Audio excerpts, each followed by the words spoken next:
हम सब अपनी लाइफ में जो भी करते हैं वो कुछ ना कुछ लाभ प्राप्ति की इच्छा के साथ करते हैं, क्योंकि इस पृथ्वी पर कोई भी निष्काम होकर नहीं रह सकता।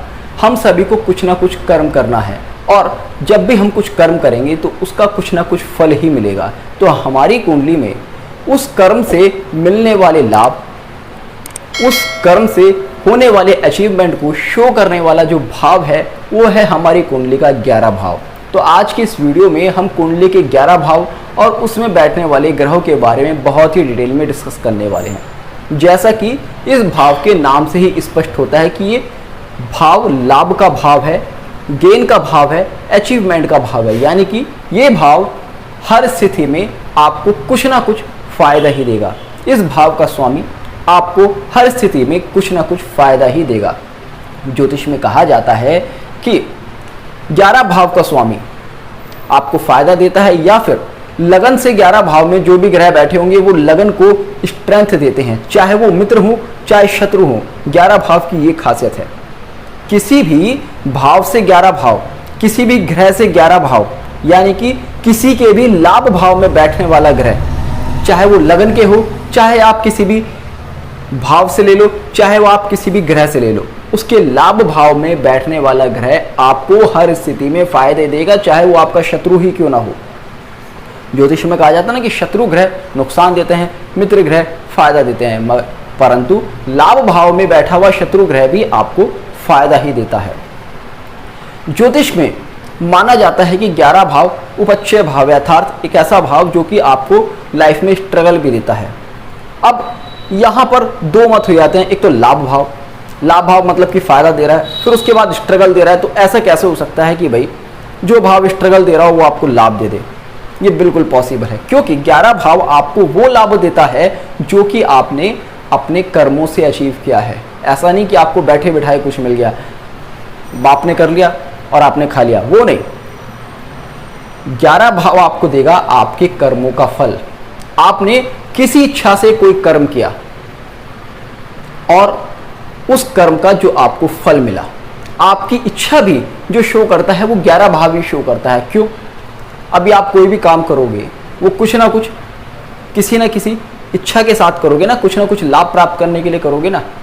तो वो जो इच्छा है, वो जो डिजायर है, वो भी 11 भाव ही शो करता है। किसी व्यक्ति के अंदर की इच्छाओं को देखनी हो तो 11 भाव और 11 भाव के स्वामी को आप देख लीजिएगा, आपको समझ में आ जाएगा कि इस व्यक्ति के मन में किस तरह की इच्छाएं हैं, ये अपनी लाइफ में क्या प्राप्त करना चाहता है।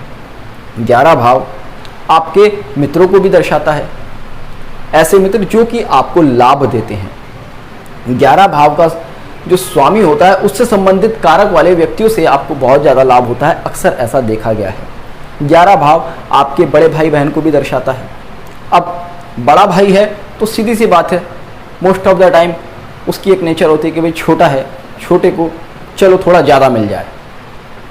तो 11 भाव हमेशा ऐसी नेचर रखकर चलता है। 11 भाव आपके स्टेटस को भी कई बार शो करता है। हालांकि 10वां भाव आपके स्टेटस के लिए सबसे ज़्यादा प्रमुख माना जाता है, किंतु स्टेटस कब आता है? जबकि आप उस कर्म से, कर्म आपका दिखाता है कि आपका प्रोफेशनल स्टेटस, मगर आपका जो फाइनेंशियल स्टेटस है जो कि आपने अचीव किया है अपने कर्मों के थ्रू, वो स्टेटस आपका 11 भाव दिखाता है। तो इसलिए 11 भाव और 11 भाव में बैठने वाले प्लैनेट्स अगर किसी व्यक्ति के स्ट्रांग हैं तो वो व्यक्ति निश्चित तौर पे एक अच्छे स्टेटस वाला होगा, अच्छी फैमिली से होगा। किंतु यहाँ पर एक चीज़ मैं क्लियर कर देना चाहूँगा, अगर 11 भाव में ग्रह युद्ध हो गया तो ऐसे में फल बदल सकते हैं। 11 भाव में अगर ग्रह युद्ध की स्थिति बनती है तो वहाँ पर व्यक्ति को नुकसान हो सकता है। 11 भाव आपके घुटनों को भी इंडिकेट करता है। अब चलने के लिए हमारे घुटने मजबूत होने चाहिए नहीं चाहिए? मैंने 10वां भाव वाली वीडियो में भी कहा था कि 10वां भाव हमारे पैरों को इंडिकेट करता है। तो आप अगर अपने पैरों पर खड़े हैं तो समाज में आपकी रेस्पेक्ट है, और 11 भाव उन पैरों के घुटने हैं जिसके घुटने सही हैं वो चल पाता है, वरना बुढ़ापे में आपने देखा होगा अक्सर लोगों को बहुत ज़्यादा प्रॉब्लम हो जाती है। तो 11 भाव हमारी हर तरह की स्ट्रेंथ के लिए बहुत ही ज़्यादा ज़रूरी है। आइए बात करते हैं इस भाव में बैठने वाले ग्रह किस तरह का फल देते हैं और किस तरह का लाभ देते हैं। अगर 11 भाव में मंगल बैठा है, मैंने आपको बताया ना ये आपका लाभ भाव है, यानी कि आपको लाभ ही देगा। तो यानी कि मंगल क्या है, पुलिस है, आर्मी है। मंगल आपका छोटा भाई है, यानी कि आपको पुलिस, आर्मी या इस तरह के प्रोफेशन से लाभ हो सकता है, इस तरह के लोगों से लाभ हो सकता है। मंगल मशीनरी है, मंगल इंजीनियरिंग है, यानी कि आपको किसी तरह के मेटल से रिलेटेड प्रोफेशन से किसी तरह का लाभ हो सकता है या उस तरह की चीज़ों से लाभ हो सकता है। किसी लड़की की कुंडली में मंगल हस्बैंड है तो ऐसा अक्सर देखा गया है कि जिस लड़की की कुंडली में मंगल 11 भाव में हो, उस लड़की को अपने हस्बैंड के थ्रू बहुत ज़्यादा सपोर्ट मिलता है, बहुत ज़्यादा फाइनेंशियल गेन होता है। इसे हाउस ऑफ सपोर्ट भी कहा जाता है। हाउस ऑफ सपोर्ट इसलिए क्योंकि आपका लाभ भाव है, क्योंकि मैंने जैसा आपको शुरू में एक्सप्लेन किया, इस भाव का हमेशा आपको ऐसे समझ लीजिएगा कि जैसे आपकी कमर के पीछे कोई खड़ा है, आपके पीछे कोई खड़ा है और कह रहा है कि भाई तू जा आगे, मैं तुझे कवर कर रहा हूँ, तुझे संभाल लूँगा।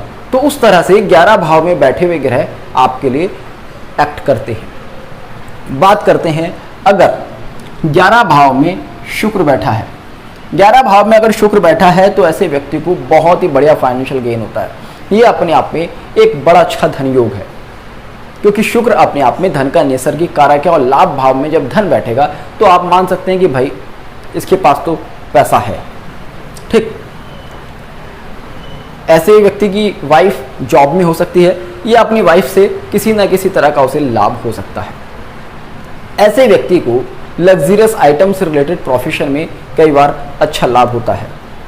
और अगर यहाँ पर शुक्र 11 भाव में बैठा है अष्टमेश से और पंचमेश से संबंध बन जाए तो ऐसे में व्यक्ति को सडन गेन भी होता है। बात करते हैं अगर किसी व्यक्ति के 11 भाव में बुध बैठा है, ऐसे व्यक्ति का फ्रेंड सर्किल बहुत अच्छा होता है, अक्सर ऐसा देखा गया है। और उस फ्रेंड सर्किल के थ्रू उस व्यक्ति को काफ़ी ज़्यादा बेनिफिट होता है, यानी कि जब कोई ज़रूरत होती है तो कोई ना कोई फ्रेंड उसको सपोर्ट कर देता है। कोई फीमेल फ्रेंड भी अक्सर ऐसे लोगों को सपोर्ट करती है। ऐसे लोगों को बिजनेस में, कॉमर्शियल एक्टिविटीज़ में काफ़ी ज़्यादा लाभ होता है। ऐसे लोगों को स्पीकिंग, राइटिंग जैसे प्रोफेशन से भी काफ़ी अच्छा लाभ होता देखा गया है। और ऐसे लोगों को अक्सर अकाउंटिंग जैसे फील्ड में सफलता बहुत जल्दी मिलती है। बात करते हैं जबकि आपके 11 भाव में चंद्र बैठा हो, अगर 11 भाव में किसी व्यक्ति के चंद्र बैठा है तो ऐसे व्यक्ति को अक्सर देखा गया है कि उसकी मदर का सपोर्ट बहुत ज़्यादा होता है। उसके बाद एक्सपोर्ट इंपोर्ट से रिलेटेड किसी प्रोफेशन में ऐसे लोग बहुत अच्छा वर्क कर पाते हैं। ग्रोसरी आइटम से रिलेटेड किसी प्रोफेशन में ऐसे लोग बहुत अच्छा वर्क कर पाते हैं। ऐसे लोग लंबी दूरी की यात्राओं से रिलेटेड अगर कोई काम करना चाहें, केमिकल से रिलेटेड कोई काम करना चाहें, वाटर प्रोडक्ट से रिलेटेड कोई काम करना चाहें तो वहाँ पर ये लोग बहुत अच्छा काम कर सकते हैं। और फीमेल्स के थ्रू भी ऐसे लोगों को बहुत अच्छा फ़ायदा देखा गया है। अगर चंद्र किसी व्यक्ति के 11 भाव में बैठा है तो ऐसे व्यक्ति कई बार इमोशनल टाइप के हो सकते हैं अपने प्रोफेशन में। और कभी अगर लाभ का कोई मौका आता है तो ऐसे भी सोचते हैं कि यार चलो ठीक है, दूसरे का भला हो जाए, क्योंकि चंद्र इमोशन देता है। ऐसे लोगों को एग्रीकल्चर लैंड के थ्रू भी कई बार बहुत अच्छा बेनिफिट देखा गया है। अब बात करते हैं सूर्य की। सूर्य अगर लाभ भाव में बैठा है तो ऐसे व्यक्ति के पिता कई बार देखे गए कि गवर्नमेंट जॉब में होंगे या फिर कुछ ना कुछ ऐसा सेट करके जाते हैं, लाइफ टाइम अपने फादर के थ्रू उनको किसी न किसी तरह की इनकम मिलती रहती है, गवर्नमेंट का काफ़ी अच्छा सपोर्ट रहता है। ऐसे लोगों को संतान प्राप्ति के बाद बहुत ज़्यादा तरक्की मिलती है। आप देखेंगे जब भी सूर्य 11 भाव में बैठेगा तो जैसे ही पुत्र संतान ऐसे ज़्यादा की होगी, ऐसे ही उसकी तरक्की शुरू हो जाएगी। बात करते हैं अगर लाभ भाव में गुरु बैठे, लाभ भाव में अगर गुरु बैठा है तो ऐसे व्यक्ति को टीचिंग रिलेटेड किसी प्रोफेशन में बहुत ज़्यादा लाभ हो सकता है। अपने गाइड करने वाले लोगों से हमेशा सपोर्ट मिलता है, कोई गुरु हो, कोई डॉक्टर हो, कोई पुजारी हो, ऐसे लोगों को अक्सर लाभ मिलता है। और अक्सर देखा गया है कि ऐसे लोगों को कहीं ना कहीं ईश्वरीय आशीर्वाद या अनुकंपा मिलती है लाइफ में। वो अपने महसूस करते हैं कि कोई ना कोई तो पीछे से उनको सपोर्ट कर रहा है। कभी ना कभी तो उनको जब भी कोई ज़रूरत पड़ती है एकदम से कुछ ऐसा होता है जहाँ पर कि उनको कुछ फ़ायदा हो जाता है, कोई शायद ऊपर से उनकी हेल्प कर रहा है। इस तरह का अक्सर देखा गया है। ऐसा भी आप कह सकते हैं कि ऐसे लोगों को स्पिरिचुअल गेन होता है। किसी एनजीओ वगैरह में, किसी धार्मिक संस्थान वगैरह में अगर ये काम करें या उससे रिलेटेड वो काम करें तो अक्सर देखा गया है कि वहाँ पर इनको फ़ायदा होता है। इन लोगों की एक डिज़ायर भी होती है कि भाई मैं किसी धर्म स्थान पर बहुत ज़्यादा वर्क करूँ या कुछ ना कुछ इस तरह का कर्म करूँ जिससे कि किसी धार्मिक स्थान पर मेरे द्वारा कुछ अच्छा हो जाए। इस तरह की डिज़ायर भी इन लोगों के अंदर अक्सर देखी गई है। बात करते हैं अगर यहाँ शनि बैठता है। शनि इस भाव का स्वामी कहा जाता है क्योंकि कालपुरुष कुंडली के 11 भाव में कुंभ राशि आती है और शनि जब भी इस भाव में बैठेगा तो ऐसे व्यक्ति को कंस्ट्रक्शन लाइन से रिलेटेड प्रोफेशन में बहुत अच्छा लाभ देखा गया। अपने बड़े भाई, अपने ताया, अंकल वगैरह से बहुत बढ़िया गेन देखा गया है। ऐसे लोग बहुत ही ज़्यादा हार्ड वर्कर होते हैं, बहुत ज़्यादा, अक्सर ऐसा देखा गया है। और ये भी शिकायत करते हुए अक्सर ऐसे लोग मिल सकते हैं कि यार मैं जितनी मेहनत करता हूँ उतना मुझे अचीवमेंट नहीं होता। उसका रीज़न क्या है? क्योंकि शनि आपको स्ट्रगल के बाद धीरे धीरे सक्सेस देता है, मगर इनकी जो सक्सेस होती है वो लाइफ लॉन्ग, एक लंबे टाइम तक चलती है और इसलिए लोग इनकी बहुत ज़्यादा रेस्पेक्ट करते हैं। बात करते हैं अगर आपके 11 भाव में राहु बैठा है। राहु अगर 11 भाव में बैठा है तो ऐसे लोगों को 2 नंबर की इनकम बहुत ज़्यादा होती है, अक्सर देखा गया है। इन लोगों के पास ब्लैक मनी आता है और धन काफ़ी अच्छी मात्रा में होता है। अब एक्सेप्ट ऐसे लोग करें या ना करें कि भाई मेरे पास ब्लैक मनी आता है, मुझे 2 नंबर की इनकम होती है, वो अलग की बात है, मगर होती है। और ऐसे लोगों को अपने पिता, अपने दादा वगैरह से भी काफ़ी अच्छा धन, काफ़ी अच्छी प्रॉपर्टी मिलती है। अगर किसी वजह से नहीं भी मिली, क्योंकि कुंडली में और भी योग होते हैं। अब ऐसा नहीं कि 11 भाव में कोई अकेला प्लैनेट बैठकर आपकी पूरी कुंडली को कंट्रोल कर लेगा, ऐसा पॉसिबल नहीं है ना। तो अलग चीज़ें भी देखनी होती हैं। अगर किसी व्यक्ति को नहीं भी मिली तो भी ऐसे व्यक्ति कहीं ना कहीं किसी न किसी तरह के प्रोफेशन में ऐसे जुड़ जाएंगे जिसमें कि उनको 2 नंबर की इनकम आती रहे, वो कुछ ना कुछ गेन करते रहे। ऐसे लोगों को हार्ड वर्कर या फिर मजदूर मिस्त्री लोगों से, शेड्यूल कास्ट लोगों से या फिर मुस्लिम लोगों से, इस तरह के लोगों से जो कि बहुत ज़्यादा इस तरह का वर्क करते हैं जो कि बॉडी से होता है, मेहनत मजदूरी करते हैं, उन लोगों के थ्रू ऐसे लोगों को बहुत ज़्यादा लाभ होता है। ऐसे लोगों को लकड़ी से रिलेटेड आइटम, एंटीक आइटम या फिर कुछ भी ऐसा सामान जिसको कि लोग बहुत अच्छा समझते नहीं है, जैसे कि कचरा ही समझ लीजिएगा आप, कचरे से रिलेटेड आइटम में ऐसे लोग पता चला लग गए, पता चला ऐसे लोग रॉ मटेरियल से रिलेटेड किसी काम में लग गए, ऐसा पता चला कि ऐसे लोग लकड़ी की चिराई के काम में लग गए या उससे रिलेटेड कोई काम करने लगे, ठेकेदारी करने लगे, तो उनमें ऐसे लोगों को बहुत ज़्यादा लाभ होता है। और ये चीज़ शनि के लिए भी देखी गई है। शनि जब 11 भाव में बैठता है तो ठेकेदारी वगैरह के थ्रू काफ़ी अच्छा लाभ दे देता है। कहीं ना कहीं ऐसे लोग कंस्ट्रक्शन लाइन से रिलेटेड कोई ठेका वगैरह लेना शुरू कर देंगे और उनको प्रॉफिट होना शुरू हो जाएगा।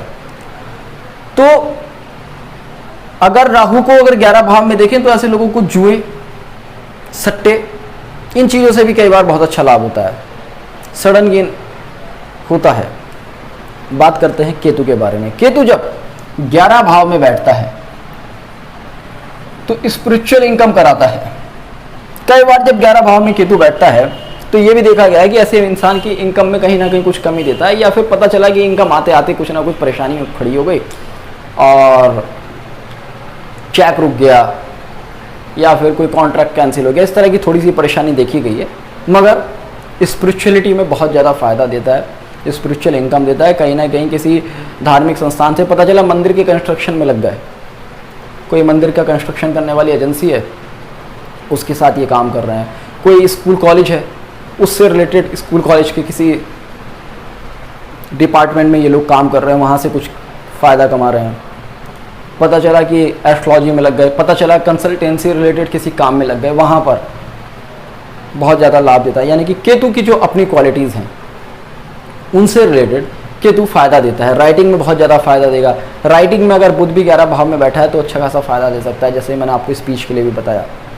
तो इस तरह से 11 भाव में जब भी कोई ग्रह बैठेगा तो आपको फायदा ही देगा, और 11 भाव का स्वामी भी, किंतु देगा स्ट्रगल कराकर, यानी कि कुछ काम कराकर। ऐसा नहीं कि आपको बैठे बैठे दे देगा। बैठे बैठे देने वाली स्थिति राहु के साथ आती है, वो कई बार दे देता है, मगर वो भी नंबर 2 का देता है मोस्ट ऑफ द टाइम। और उसमें भी कई बार होता क्या है कि इंसान को कहीं ना कहीं किसी ना किसी तरह की परेशानी का सामना करना पड़ता है, मगर जो नंबर 2 का भी देता है उसमें भी आपको कहीं ना कहीं कुछ तो करना ही पड़ता है। ऐसा तो है नहीं कि भाई नंबर 2 की इनकम भी आपको ऐसी होगी। अगर जुआ भी खेलोगे, सट्टा भी खेलोगे, तो पहले कुछ इन्वेस्ट करना पड़ेगा, कुछ सोचना पड़ेगा। तो ओवरऑल 11 भाव आपको कुछ करो फिर देगा, और देगा बहुत, कोई लिमिट नहीं है, और देगा फायदा ही, अगर यहाँ पर कोई बहुत ही खराब योग नहीं बन रहा।